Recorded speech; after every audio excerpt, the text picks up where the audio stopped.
Hello प्यारे दोस्तों, आज हम लोग इंग्लिश वोकैबुलरी से related editorial based practice exercise को कवर करेंगे।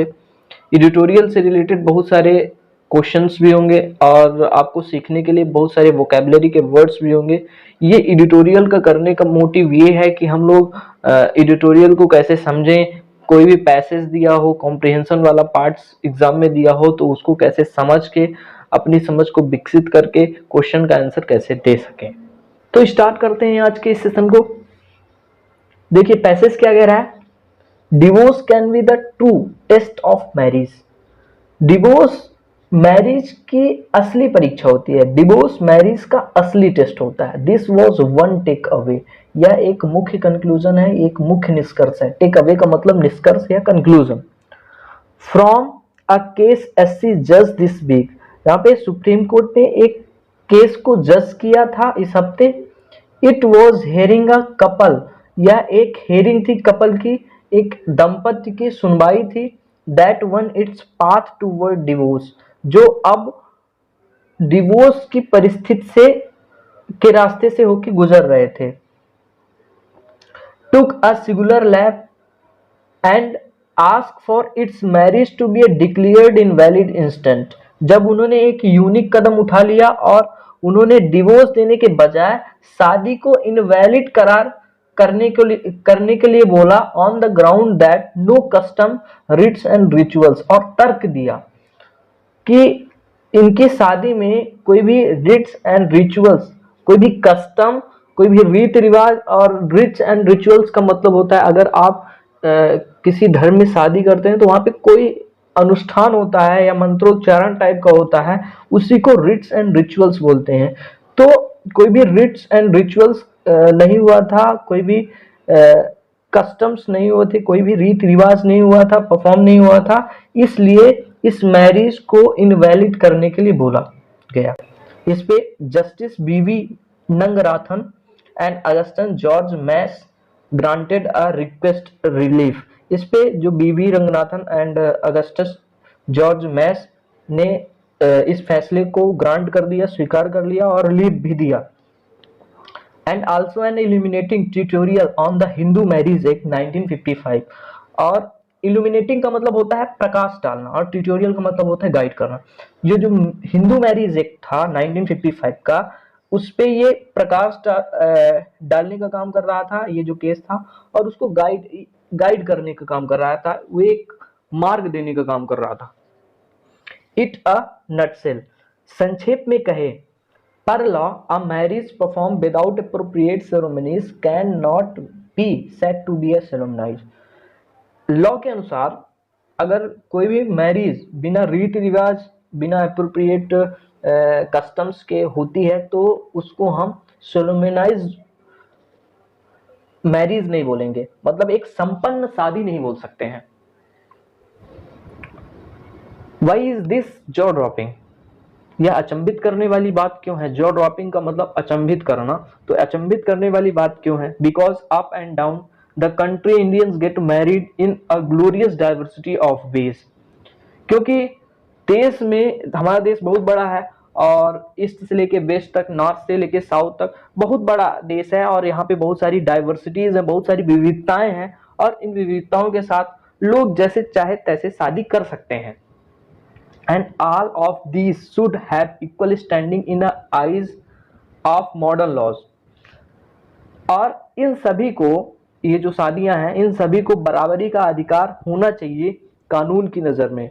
जो मॉडर्न लॉज है उनकी नजर में सभी को बराबरी का अधिकार होना चाहिए। But different laws that pronounce rigid on the matters, लेकिन जो अलग अलग लॉज हैं, डिफरेंट जो लॉज हैं, दैट प्रोनाउंस का मतलब घोषित करना, जो घोषित करते हैं रिजिट्स ऑन द मैटर्स, इस मसले में, इस मामले में कठोरता, रिजिट्स का मतलब कठोरता, जो इस मसले में कठोरता को घोषित करते हैं, जो डिफरेंट तरीके के जो लॉज हैं, दे डोंट, वे ऐसा नहीं मानते हैं। द जज इन दिस इंस्टेंस डिक्लेयर, और इस केस में जज ने बोला भी है, क्या बोला है, marriage is not an event for song and dance and whining and dining.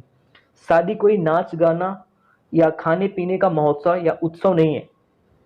लेकिन but why can't it be, but ऐसा क्यों नहीं हो सकता, ये राइटर बोल रहा है ऐसा क्यों नहीं हो सकता।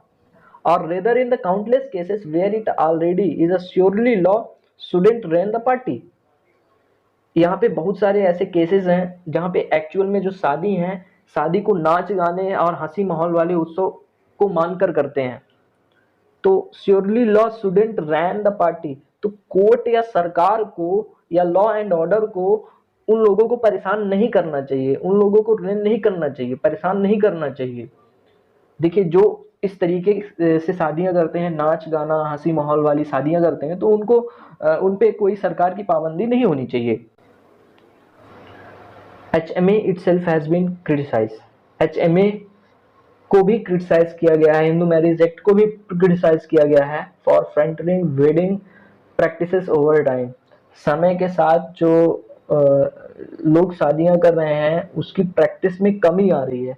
As example scholar point to the fading matrimonial practices, example के तौर पे स्कॉलर ने जो मैट्रिनियल प्रैक्टिस है उसको लेकर बोला है कि इसमें ज्यादा धुंधलापन दिखाई दे रहा है, इसमें ज्यादातर कमी आ रही है। मैट्रिनियल प्रैक्टिस क्या होती है, जो लड़की के पक्ष में होने वाली प्रैक्टिसेस है उसमें कमी आ रही है। लड़के के पक्ष में होने वाली जो प्रैक्टिस है उसमें वृद्धि तो हो रही है, लेकिन लड़की के पक्ष में जो होने वाली रीति रिवाज या प्रैक्टिसेस हैं उसमें धुंधलापन दिखाई दे रहा है, उसमें कमी आ रही है। जैसे कि लाइक अलिया संथना इन कर्नाटका, जो कर्नाटका में अलिया संथना है उसमें, एंड मारिया कुट्टम इन केरला, मारिया कुट्टम जो एक प्रैक्टिस होती है वो केरला में, इनमें कमी दिखाई दे रही है। Beside if only refer to sagai कन्यादान एंड सप्तापति, इसके विपरीत ये केवल 3 चीजों को रेफर कर रही है,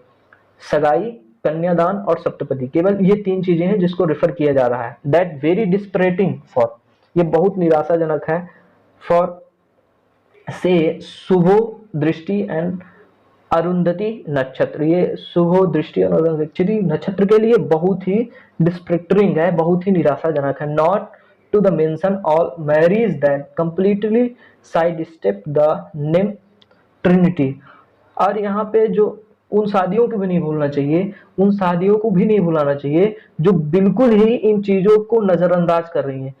ट्रिनिटी मतलब जो ये 3 चीजें हैं, सगाई हो गया, कन्यादान हो गया, सप्तपति हो गया, इन तीनों चीजों को भी नजरअंदाज कर रही है। भाई कोई आदमी कोर्ट मैरिज कर लेगा तो वहां पे कहाँ सगाई होगी, कहाँ पे कन्यादान होगा, कहाँ पे सप्तपति होगा, तो डायरेक्टली वो इस चीज को साइड स्टेप कर रहे हैं। आगे चलते हैं। If there any elegant solution to all this confusion and exclusion, क्या इसमें कोई एक अच्छा सोल्यूशन निकल सकता है इस पूरे कंफ्यूजन में, और जो इंक्लूजन का मतलब जो दरकिनारा करने वाली चीज है, तो इसके लिए क्या कोई एक अच्छा सा सोल्यूशन निकल सकता है। तो आगे बोला गया है यस, हाँ निकल सकता है। The state should remain the registry of all marriages, जो सरकार है, सरकार के अंतर्गत जो सभी शादियां हैं उसका पंजीयन होना चाहिए।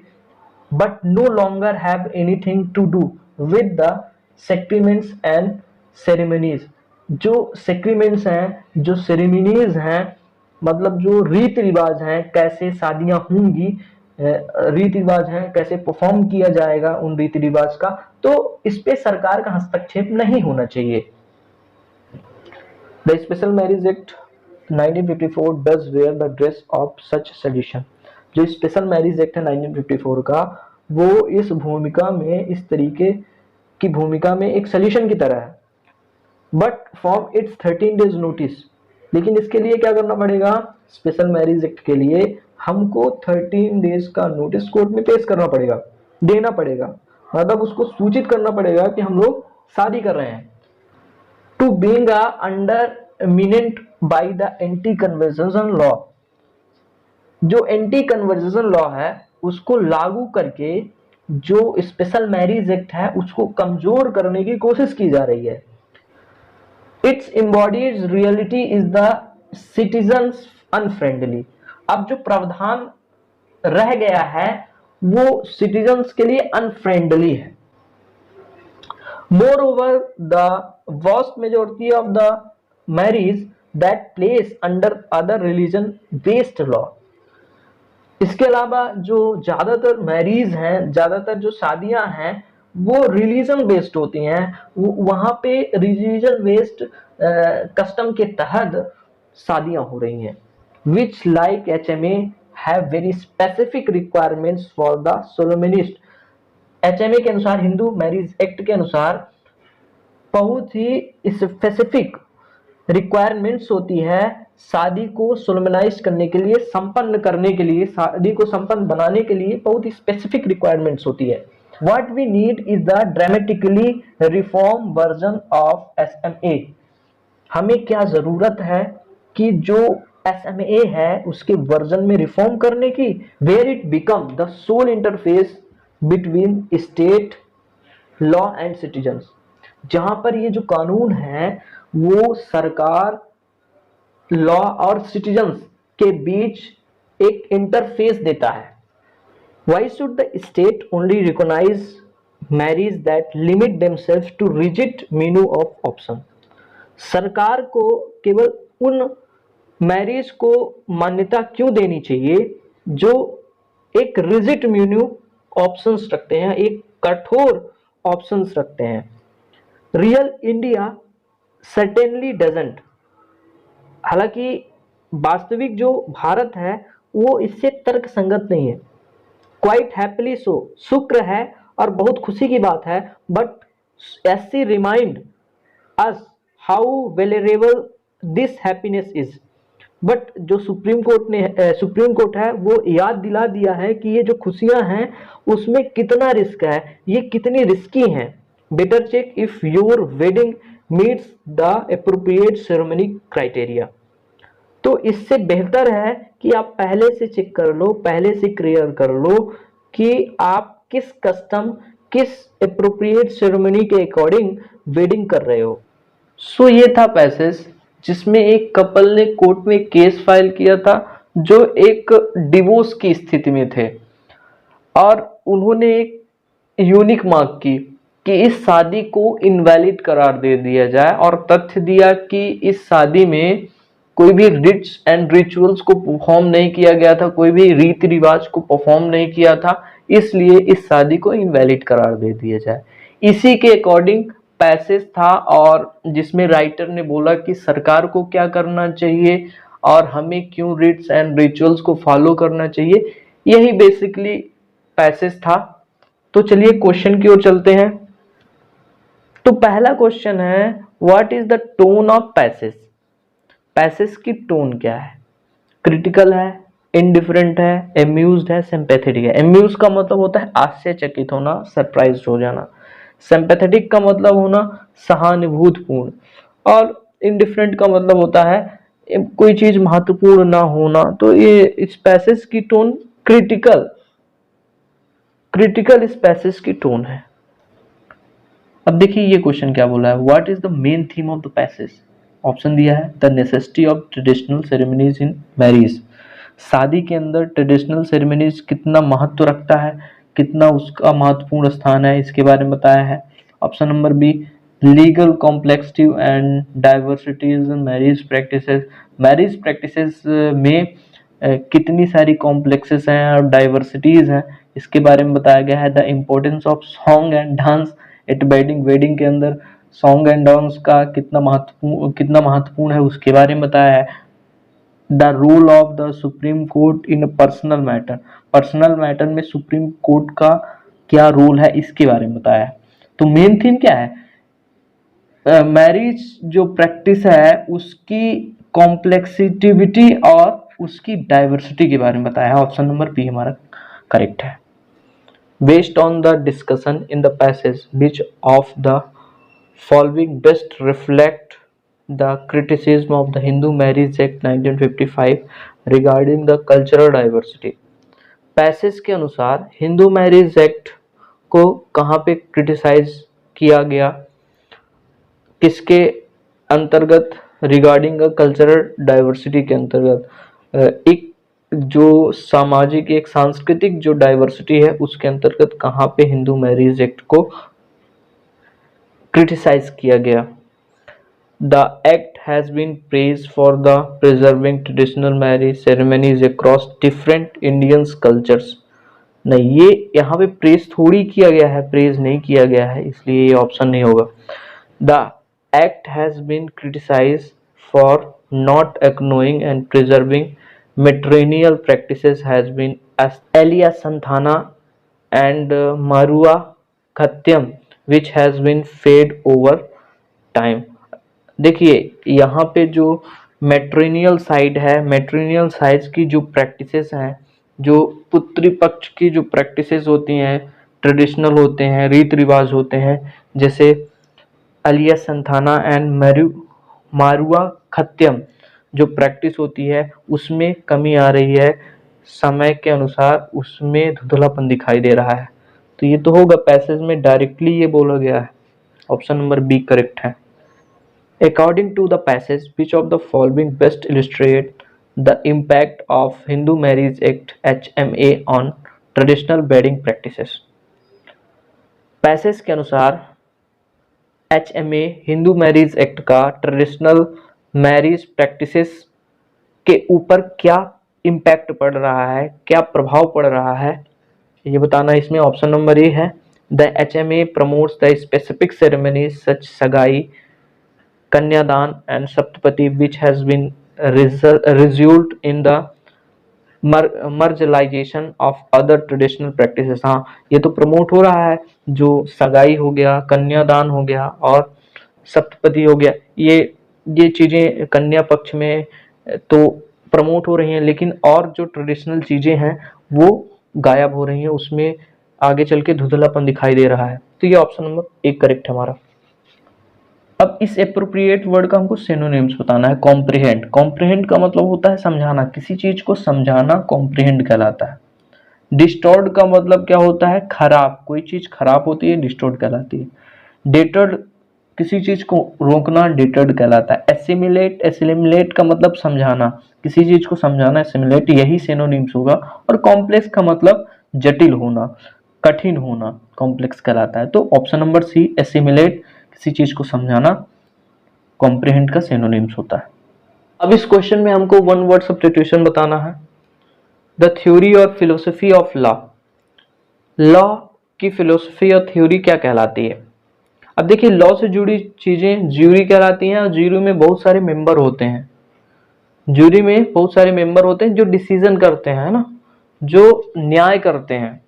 तो ज्यूरी प्रूडेंस, ज्यूरी का मतलब मैंने अभी क्या बताया, न्याय से जुड़ी चीजें या लॉ से जुड़ी चीजें होती हैं. तो ज्यूरिप्रूडेंस सही आंसर होगा, क्योंकि आगे जो ऑप्शंस है उसमें पेसिफिज्म है. पेसिफिज्म मतलब होता है शांति पूर्वक या शांति. कॉस्मोलॉजी यूनिवर्स से जुड़ी चीज होती है इसमें. फिलिया स्नेह, फिलिया का मतलब स्नेह या प्रेम. तो पहला ऑप्शन हमारा करेक्ट है. अब इस क्वेश्चन में भी हमको वन वर्ड सब्स्टिट्यूशन बताना है. Animals specially on farms regarded as an asset. Animal ऐसे जानवर जो स्पेशली फर्म में रहते हैं, खेतों में रहते हैं, उनको क्या मानते हैं, उनको किस तरह की एसेट मानते हैं. तो उनको याद कर लीजिए, लाइव स्टॉक मानते हैं. ऑप्शन नंबर डी हमारा करेक्ट है. अब हमको सेंटेंसेस को अरेंज करना पड़ेगा. पहला वाला पार्ट और ए पार्ट और एफ पार्ट कांस्टेंट है, वो सही है. तो हमको और जो पार्ट हैं उनके बारे में बताना पड़ेगा. तो I love to go for the walk every morning so that I can't keep myself fit and healthy. तो ई पहले आएगा, देन डी आएगा, देन सी आएगा, देन बी आएगा. तो ऑप्शन नंबर डी हमारा करेक्ट है. अब इस क्वेश्चन में हमको एरर्स बतानी है कि किस पार्ट में एरर्स है. The postmaster delivers the letters through hand door to door. अब देखिए, कोई इक्विपमेंट होता तो हम थ्रू का यूज कर सकते थे, लेकिन मैन्युअली यूज कर रहे हैं, हैंड के द्वारा यूज कर रहे हैं, तो हम यहाँ पे बाई का यूज करेंगे. तो थ्रू हैंड गलत है. तो ऑप्शन नंबर डी हमारा करेक्ट हो जाएगा. अब इस क्वेश्चन में हमको इस वर्ड की सिमिलर मीनिंग बतानी है. हेल्पलेस, होपलेस नहीं, हेपलेस, HAPLESS। तो हेपलेस का मतलब निराश या कि दुर्भाग्यपूर्ण। तो हैप्पी का मतलब खुश होना होता है, अनफॉर्चुनेट होगा, अनफॉर्चुनेट का मतलब दुर्भाग्य, तो यही सिमिलर मीनिंग हो जाती है। फॉर्चुनेट का मतलब भाग्य, डिटेस्टफुल का मतलब स्वादहीन। तो अनफॉर्चुनेट ऑप्शन नंबर बी हमारा करेक्ट है। दैट्स ऑल, आज के लिए बस इतना ही। मिलते हैं कल कुछ नए पैसेज, कुछ नई चीजों को लेके, तब तक के लिए थैंक यू।